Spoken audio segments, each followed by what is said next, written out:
and welcome to this Columbinar. We're going to talk about a 360 view of customers. In our earlier webinars, we talked about how to create a seamless customer journey, and that one of the main capabilities of actually enabling this is a way to have a 360 view on your customers. My name is Louise. I'm the industry practice lead of our retail vertical in Columbus.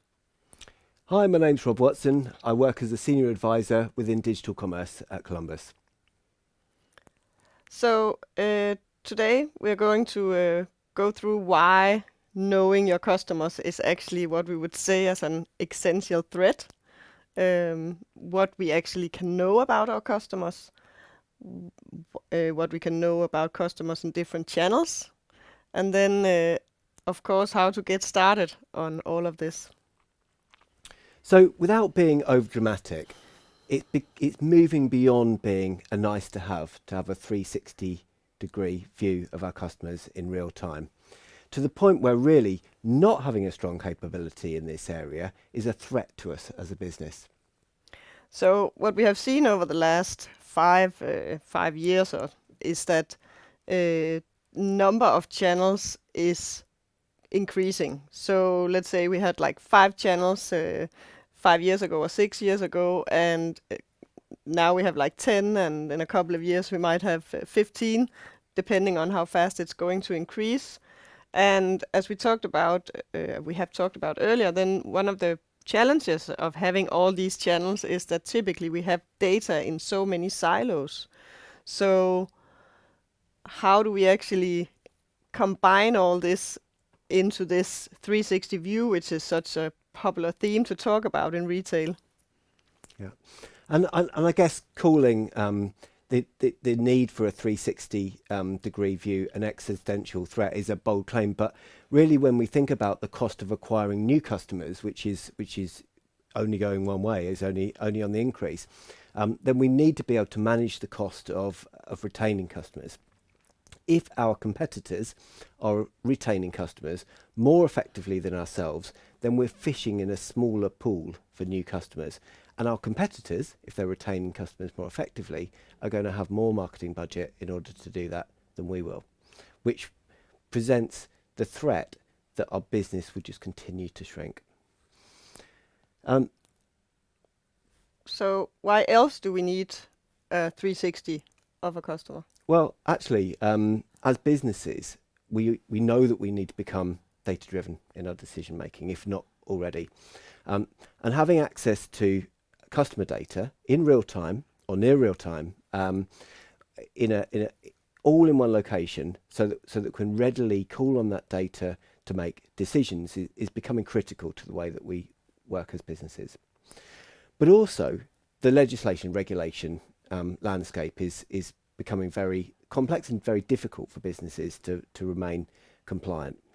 So we know about, or we've had it ingrained upon us, about the need within GDPR to make changes to how we manage customer data. And a couple of those requirements, actually, the right to be forgotten, and also the ability to make a subject access request to understand all of the data that companies hold about us, are very difficult to perform unless we've got our customer data all in one place and accessible.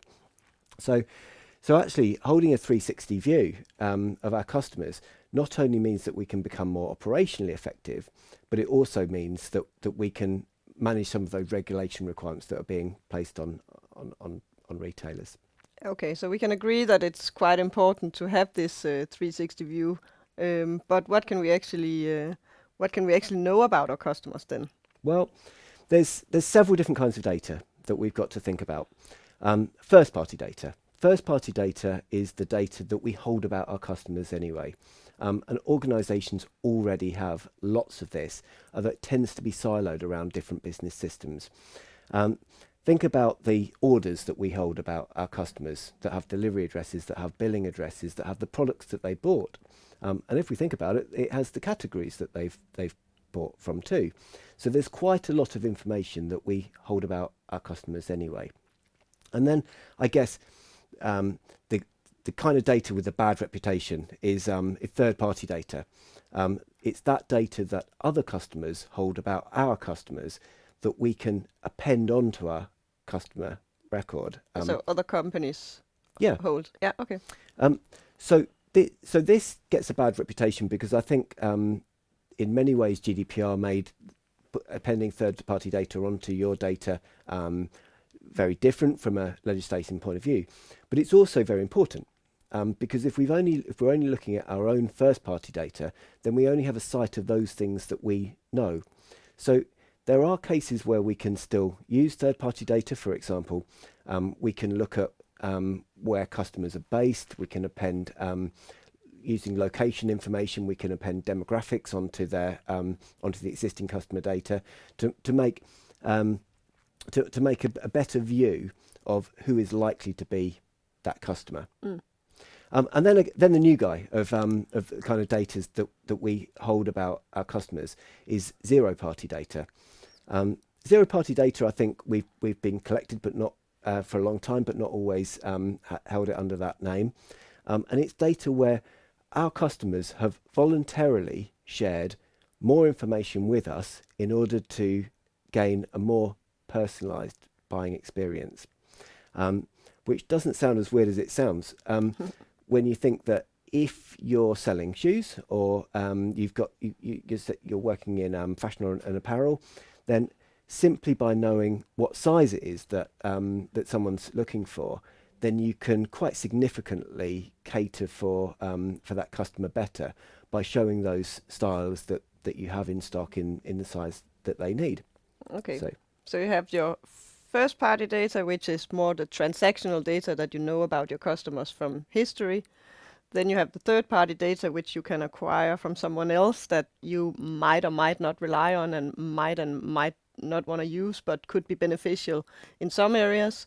And then we have zero party data, which you could kind of say is customer preferences. Exactly. Something that is used for better personalized experiences, not just based on their previous shopping behavior, but also on the preferences and sizes and so on.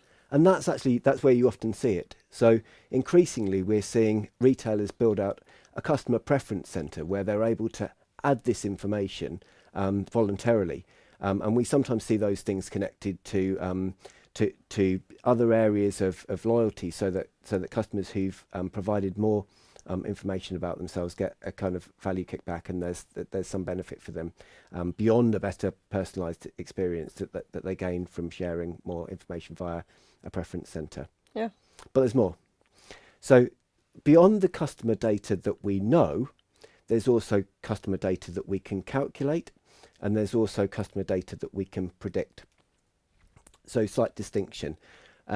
Customer data that we calculate might simply be a case of adding up all of the revenue that we've received from a particular customer over a year, so that we can work out whether that's a high value customer or a low value customer.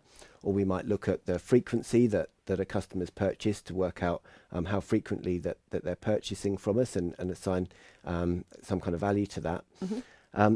But then moving into the now quite readily accessible world of AI and machine learning, then we can also append on data that we can predict about a customer. Yeah. So that might be, for example, how likely it is that a customer is going to transact with us in the next 2 weeks, or it might be about the most likely product or the most likely category of products that we should recommend to that customer. Yeah, so in retail, I guess we also really want to know the churn risk of the customer. So that's also one of the areas that Absolutely, we yeah, normally predict. Yeah, so we can append, we can predict a likelihood to lapse, and then we can respond with something that makes it less likely for a customer to lapse. And thinking back to what we talked about with the in terms of creating that closed loop where our competitors are unable to access our customers because we're retaining customers more effectively, then calculating that kind of likelihood to lapse and that churn rate is absolutely vital and very useful. Yeah, of course. So what we really mean by knowing our customers in a particular channel is we mean identifying that customer. And using all of the data that we know about that customer from the other activities that they've done in other channels where they've been before, or even the same channel that they're in at the moment but before, and then making that accessible in the channel where they are now. So an example might be that a customer's been browsing the website, and then at the point where they come into store, we identify them and we make the information about what they've been doing online, what products they've been looking at, available to the store representative, so that they can recommend products that would be more suitable to them, and brands that might be more appealing. Yeah, totally makes sense. We also need to be able to identify customers so that we can put everything that the customer's doing in that channel at that particular time back into the 360 model, and the 360 view of the customer grows and grows and grows and becomes an ever richer view on what that particular customer is looking for. Yeah, but I guess we in some channels have challenges of actually capturing the information about the customer. So if we should go through some of the tips that you can give on, or we can talk about, how to actually identify these anonymous shoppers, I guess especially in the physical stores. So how do we actually get to know our customers in all these different channels? Yeah, I think there's one way that we can know customers right across all of our channels, and that can be through some form of membership, some kind of membership scheme. People often talk about membership associated with loyalty, and often associate loyalty with reward. But really, these are three very separate concepts, and don't necessarily need to be all mixed together. So actually, if we think about what we're doing at the moment, what we already understand about our customers' buying habits, their purchase cycle, and those drivers that are bringing them to us, then we can build a membership, if you like, if you want to call it a club or something like that, that's more integrated into those activities that we do anyway as part of marketing and sales, rather than kind of bolt on a membership scheme that gives away extra margin and doesn't actually gain ourselves anything extra.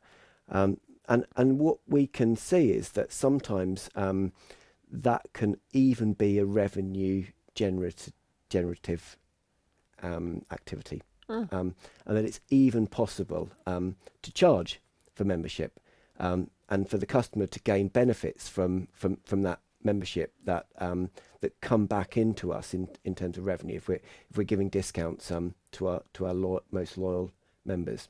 And whilst this doesn't work across all different product areas where we've got higher value items and a longer purchase cycle, we really need to look at all of the touch points that lead up to a high value purchase when we think about furniture, or we think about holidays and those big ticket purchases. There's a long lead up and buyer consideration process.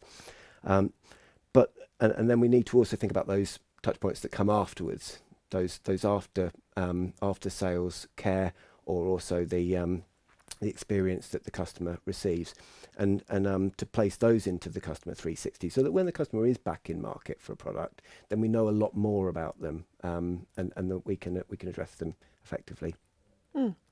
So I totally get the part on collecting the data, and online we get back to that, but how to actually to understand who the customer is.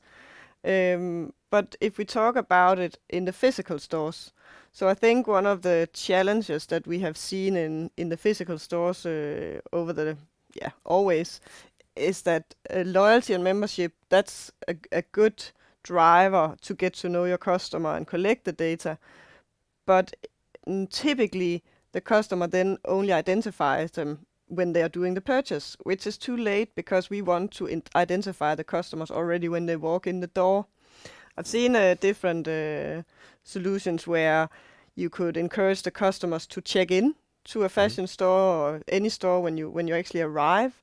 And my first thought was like, yeah, okay, but would I, as a would I do that as a customer? Would I actually check in when I arrive to a store to browse for new clothes? Maybe. Maybe not. But maybe if I have a really good experience and a really good salesperson who could then provide something really special for me that was different, then maybe I would actually identify myself. And then I know that we have other technologies. You have a phone, you have an app, you have Wi-Fi. If the customer will log into the Wi-Fi, many has played around with beacons so that you can actually locate customers in the stores. But there's not like a one size fits all in the retail stores, I think. No, absolutely, and I think it's a sum of the parts, and where we need to really work in retail stores is to have a ruthless obsession with customer data collection. We've already got that in terms of sales generation, and we've already got that to do with customer satisfaction. What we really need to drive in terms of culture within the retail stores is the same obsession with data collection, and that it's not just going to come from one thing. We know that there's not one, as you said, there's not one area that we can deliver this from, but there are lots of different components. And I know, I think that this is kind of probably the extreme version, but wherever there's service that we're offering to a customer, then it can start, or we should consider whether it could start with, can I take your email address? Can I take your mobile number? Can I, do you have, can you blip your membership card or something like that? Because the minute that we do that, then we're able to create we're able to add that journey back into the 360 view. And the value that we can get from that as an organisation in revenue terms is enormous. So I guess there's lots of different things that we look at in retail, and some of those we've delivered with some of our retail customers. So it could be booking into a store before you attend, and it could be that we actually use QR codes in store, so that the customer is finding out more product information about the item that they're looking at, and then they're able to actually find the full product details online. But the minute that they're doing that on their mobile, of course, then we know that they're looking at a mobile site, and we know where that QR code was, and we can attach that journey back onto them as a customer. Yeah. Just going back to what you said about the data obsession and asking for the data. And I think we also have to remember here, because when you say that, I can go like, I would never ever give out that information if I just walked into a store and I just wanted to browse. But I think we also have to think about the generation shifting here, because the next generation, they are much more used to and willing to share their data as long as they get something in return for it. So there's also a shifting in the mindset of the consumers here that are willing to actually share a little more data, I think. That's a really good point. Yeah, and I suppose so particularly lines up with some product areas more than others, depending on the demographics that we're targeting. Yeah. Okay, so physically signing up, getting data obsessed in the physical store so that we can actually start to collect data, which we are not very good at. But what about the online store then? So online, the challenge isn't so much around identifying our customers. There's three quick ways. Really, it can be that a customer's clicked through from an email or from a text message, but some form of communication that we've sent explicitly to that customer, and we've tagged it up so that when someone clicks that link, we know who they are. Secondly, a customer can log in. The challenge tends to be that tends to be right at the end of the customer journey, and there's lots of reasons why we don't want to put it right at the front. And there's also the fact that customers will sign up for emails and identify themselves that way. The key to it really is that once someone identifies themselves on a particular device, then we know them for a long time, because what we can do is drop a cookie onto their device that says they are that person and they relate to a particular record in our 360 view. But when you say cookies, then I think we hear a lot about cookies actually being on the way out, that you're no longer it's no longer possible to use cookies in that way. Is that? Yeah, I think that's there's a lot of so kind of misunderstanding or understanding with it about that within the industry, and cookies are here to stay. Just to be really clear, but there are one type of cookies, third-party cookies, which are being phased very aggressively out by browsers. So targeting new customers via third-party cookies, and where people have visited other sites, collecting those audiences and then attracting them onto our site, is really not a viable way for delivering traffic onto a website anymore. But first-party cookies that recognise a customer are here to stay. It's the same technology that we use to remember that a customer's got something in their basket as they move from one page to another. So there's no way that first-party cookies are going anywhere anytime soon, because they're really essential to the fabric of the internet and how it works. So actually identifying customers is not the biggest challenge online, or remembering them from one journey to another. But the bit where it gets quite exciting is how rich the data is that we can bring across online into a 360 view. And then again, it's in a similar way to retail. If we break down the different touch points that a customer has, then they have touch points with content that we've created online. They have touch points with our products. They start to refine online what colour, maybe if we're working in a product area where there's different product options, and they select different choices online. All of that's useful data, and we've got a lot of it. So we can push all of those different events into a 360-degree view, so that it's there for every other channel to take advantage of. And typically that kind of information has only been available for online to take advantage of. But as we push things into a 360-degree view, then all of our channels are going to be able to take advantage of that data. And also on the personalizations. I mean, today, if you go into a store and you try something out and you think, okay, this is not something that I'm going to buy, then you go online, and then the predictions online is still showing up with these products, because no one knows that I had been in the store and actually said no thank you for that. So that's kind of getting back to being obsessive about collecting the data in the stores as much as possible, of course. But I remember I visited a store where I could, instead of grabbing the clothes that I wanted to try, I just created my basket in the store, and then they brought it into my closet, my fitting room. And it was a really nice experience, because the store was really nice, because there was only one of each product there, so it didn't look messy.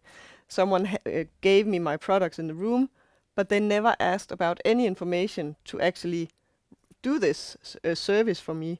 So if I somehow could have identified myself, they would also have known exactly what products did I try out, what didn't I buy, and of course if I bought something, then they have that history. But trying out something and then buying nothing and leaving the store again, then they would have no idea that happened. Absolutely, and something we see in grocery, where consumers now are picking up a scanning device on the way into some supermarkets, and that then recognises that they are them, and the grocery retailers have woven that comfortably into a customer journey without feeling that the consumers are having to give something up in order to actually receive a better service. Yeah, and in some countries it's just an app on the phone, so they scan on their own instead of actually grabbing the device. So there's many options in the stores as well. And our retail customers are not anonymous anymore. I think we've talked there about lots of different ways that we can know them, and not just at the end point.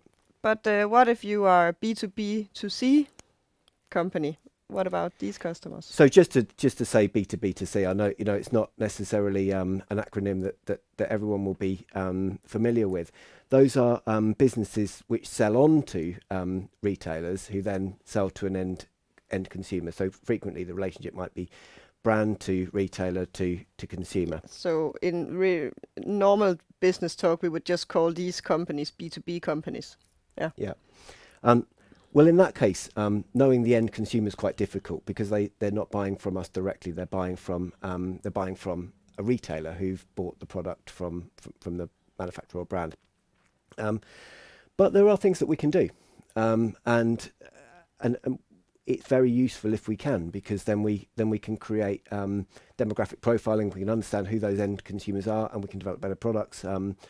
If we understand who it is that's purchased, and then we can also, with consent, we can create opt-in marketing opportunities directly to those consumers. So two key things that we see in terms of creating relationships with consumers where we're not the retailer is to offer guarantees with products where the consumer goes online to register the product to receive a guarantee benefit or an extended guarantee benefit. And the other area, of course, depending on product, can be aftermarket parts. And we see that with Dyson, for example, where Dyson sells additional attachments for their vacuum cleaners that you can buy directly that you wouldn't necessarily buy from the retailer that you've bought from, and that creates more of a direct relationship with the consumer that wouldn't otherwise exist. So it's still important to collect, even though you are Always. B2B. Yeah. And what about marketplaces then? Yeah, marketplaces, I guess, is quite similar, but there's a bit closer relationship in that quite frequently with marketplaces we're doing the fulfillment. So we know the address that we're going to deliver to, and we know the person's name that we're going to deliver to. We're very limited in terms of marketplaces relationship about what we put into those packages that we send to a marketplace's consumer, but we do know who they are, and that's really more useful than we probably give credit to, because we can then get an idea of what's our share of wallet compared to the share of wallet that the marketplaces are taking for our particular products, and we've got an idea about if there's any particular areas where we need to strengthen our ability to service those consumers directly from our own channels. So kind of a growth or expansion perspective, collecting data, so you should figure out if you should do something else. So that's pretty valuable on collecting data as well. Yeah. Okay, so we have talked about why it's actually is essential threat now that we need to know our customers. And we have also talked about what we can do, how to collect data, and also what is in the different channels, what can we actually get. But where do we actually then put it? What do we do with it to have this 360 view? Yeah, so we've talked a lot about a 360-degree view, and there are four different things that really need to happen. First of all, we need to collect data. We need to be able to connect that data so that we've got individual identities created in an accessible way. And I think that one of the key differences here is real time. We're pushing data into a place that we can push it and take from it in real time. Then we need the calculating and predicting to be done on the customer record, so that we know as quickly as we can to real time all of the different things in terms of how that adds to the customer data that we've got, and how that affects the predictions that we might make from them. And then the other job, of course, is we're building up all this customer data, and we actually want to create actions off of it. So it's about taking that data, storing it, but also making it available to our marketing orchestration so that we can create email communication journeys, and then we can also create online personalization and put that data back into the hand of the store representatives who are helping us out in store, so that they've got a much richer view of everything that customers have done across our different channels. Cool. So I guess we are now going to talk about the concept of a 360 view and the technology behind it. So the name that is going around now is CDP. So maybe you can enlighten us a little bit about what is CDP actually. Yeah, so a CDP is that customer data platform that allows us to take customer data and then expose it for marketing and BI and analytics, and also regulatory purposes, so that we've got a strong idea of what consent and basis that we're using for processing that data. But we see a few different approaches to delivering a customer data platform, to delivering a CDP, and it's quite common that we've had channel-specific data platforms in place already. So we might think that we're already doing this because we've got an email marketing system, which is taking all of the data from our web customers and then sending them emails about their web behavior. But that's not 360. And it's not really using the power of all of our channels put together. So it's only solving that very specific customer journey, and it's only really acting as a point solution to that particular problem. So that kind of does not bridge the whole seamless channel, because then again you have like siloed systems to handle different actions towards the customer, you could say. Yeah. So the more the more modern way of looking at this is a data first CDP, where we've got lots of different channels pushing data into the CDP, and the CDP is agnostic of different channels, and it's really working as a centralized, an organizationally centralized data platform, which is taking all of these different customer data and then also making it available in an agnostic way onto the different places where the customer data can be used.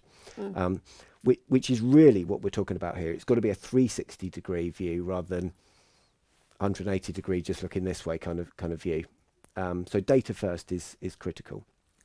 And then there's an emergence of two different approaches even to a data first CDP. So I'll try and explain that. Very popular at the moment is a package CDP option, where we work with one solution provider who covers quite a lot of the different things that in a retail business we want to achieve.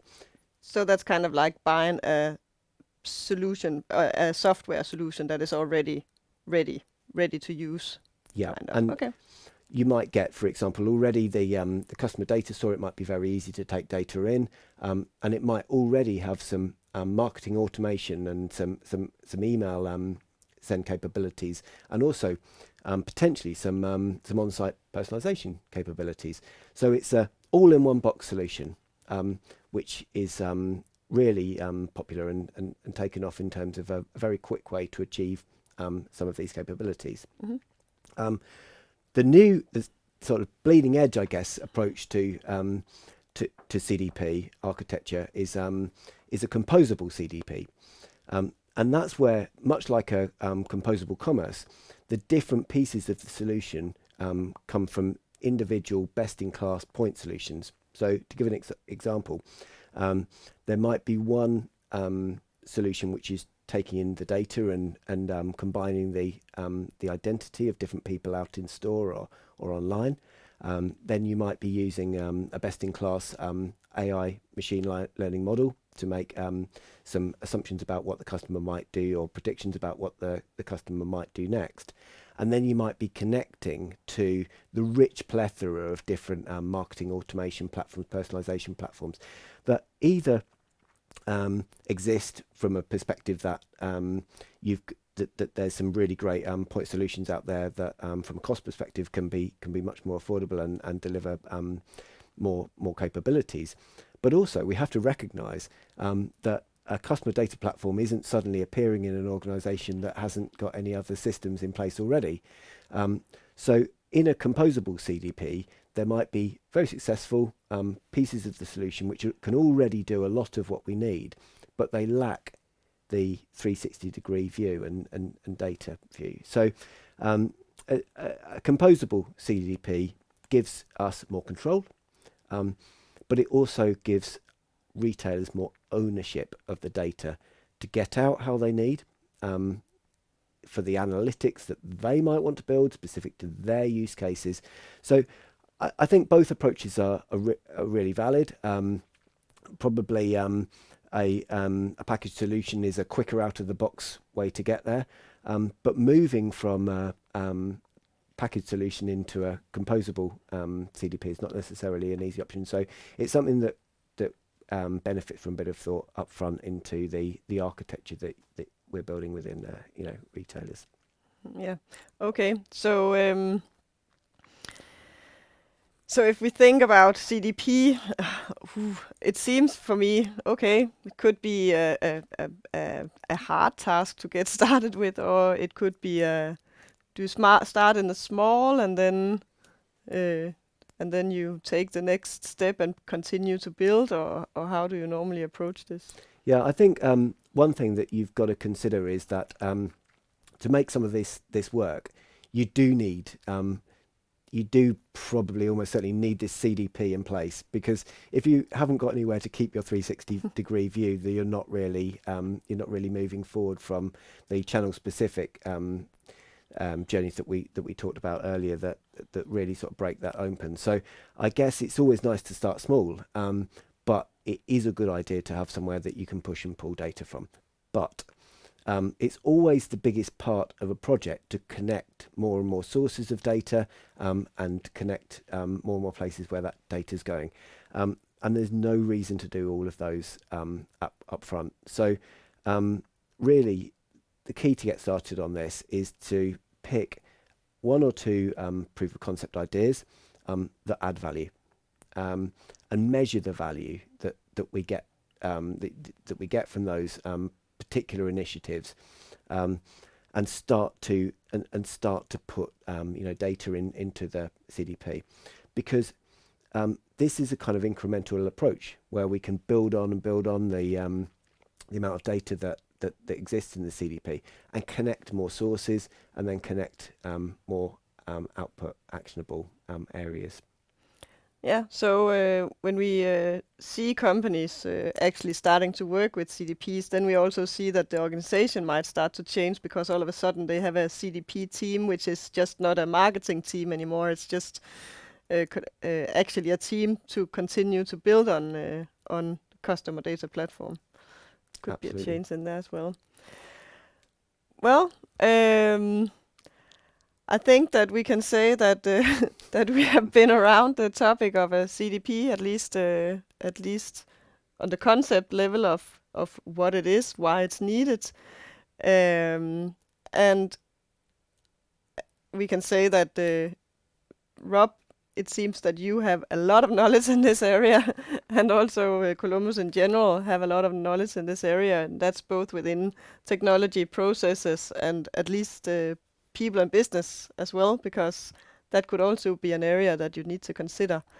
So if you feel like you need to know more or get some help on how to approach this kind of new world or new way of looking at customer data platform and getting a 360 view on your customers, then feel free to get in contact with us.